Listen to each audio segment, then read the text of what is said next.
PM Bhupendra પટેલે સરકારના બજેટને સર્વગ્રાહી ગણાવ્યું છે। પીએમ મોદીના 2047ના આ સંકલ્પને સાકાર કરનારું બજેટ છે।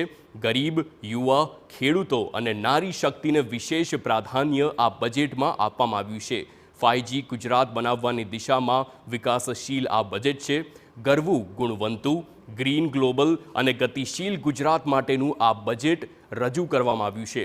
સ્વસ્થ, સમૃદ્ધ અને વિકસિત ગુજરાતમાં કિશોરીઓની ભૂમિકા મહત્વની રહી છે। દીકરીઓ માટે 3 નવી યોજનાઓની જાહેરાત કરવામાં આવી છે।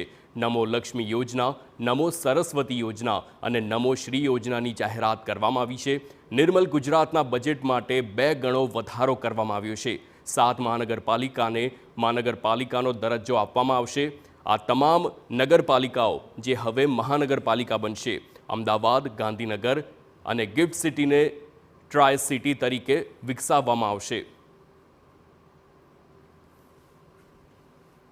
ગુજરાતનું વર્ષ 2024-25નું બજેટ સાતત્યપૂર્ણ વિકાસ દ્વારા વિકસિત ભારત એટ 2047ના વડાપ્રધાન શ્રી નરેન્દ્રભાઈ મોદીના સંકલ્પને સાકાર કરનારું બજેટ છે।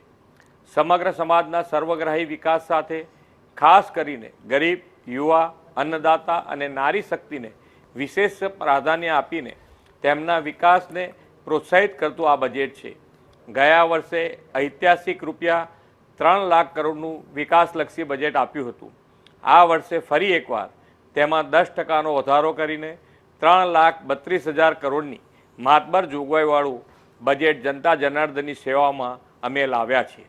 આપણે ગુજરાતને આવનારા દિવસોમાં 5G ગુજરાત બનાવવાની દિશા લીધી છે।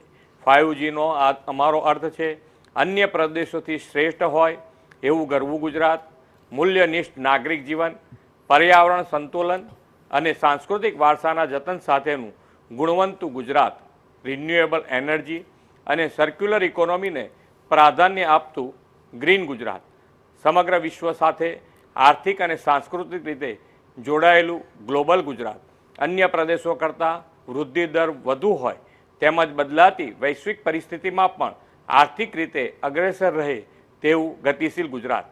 આપણા 5G ગુજરાતમાં આપણી ભાવિ પેઢી પોષણક્ષમ હોય, સ્વસ્થ હોય, તેમાંય માતાઓ અને બાળકોના સંગીન સ્વાસ્થ્યને અગ્રતા આપતા સુપોષિત ગુજરાત મિશન જાહેર કર્યું છે। સ્વસ્થ, સમૃદ્ધ અને વિકસિત ગુજરાત એટ 2047માં કિશોરીઓની ભૂમિકા મહત્વની છે।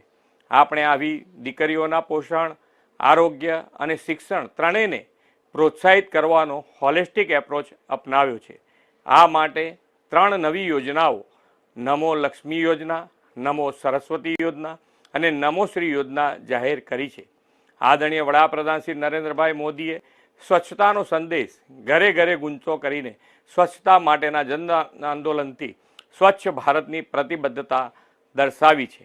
આ પ્રતિબદ્ધતાને ગુજરાતમાં વેગ આપવા નિર્મળ ગુજરાત 2.0 અભિયાનની આ વર્ષના બજેટમાં પણ 2 ગણો વધારો કર્યો છે અને રૂપિયા 2500 કરોડનું પ્રાવધાન કર્યું છે। આપણે શહેરોના આયોજનબદ્ધ વિકાસ માટે 7 નગરપાલિકાઓ નવસારી, ગાંધીધામ, મોરબી, વાપી, આણંદ, મહેસાણા તથા સુરેન્દ્રનગર વઢવાણને મહાનગરપાલિકાનો દરજ્જો આપવાના છીએ। અમદાવાદની સાબરમતી નદીની સર્વગ્રાહી કાયાપલટ કરીને રિવરફ્રન્ટ દ્વારા એક વૈશ્વિક ઓળખ આદરણીય વડાપ્રધાનશ્રીએ અપાવી છે। આદરણીય વડાપ્રધાન શ્રી નરેન્દ્રભાઈ મોદીના વિઝનને અનુરૂપ આ રિવરફ્રન્ટને ગાંધીનગર તથા ગિફ્ટ સિટી સુધી લંબાવવાનો મહત્વપૂર્ણ નિર્ણય કરવામાં આવ્યો છે।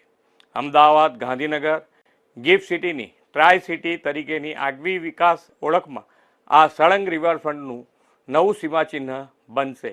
38 કિલોમીટરનો આપણો સાબરમતી રિવરફ્રન્ટ વિશ્વના સૌથી લાંબા અને રળિયામણા રિવરફ્રન્ટનું ગૌરવ મેળવશે। ગુજરાતનું આપણું આ વર્ષનું બજેટ સર્વાંગી અને સર્વસમાવેશી વિકાસથી વિકસિત ગુજરાત એટ 2047નું દિશાદર્શન કરનારું બજેટ છે એમ હું સ્પષ્ટપણે માનું છું। વિકસિત ભારતના નિર્માણમાં વિકસિત ગુજરાતને અગ્રેસર રાખનારું આ મહેસૂલી પુરાંતવાળું બજેટ આપવા બદલ હું નાણામંત્રી શ્રી અને તેમની ટીમને અભિનંદન પાઠવું છું।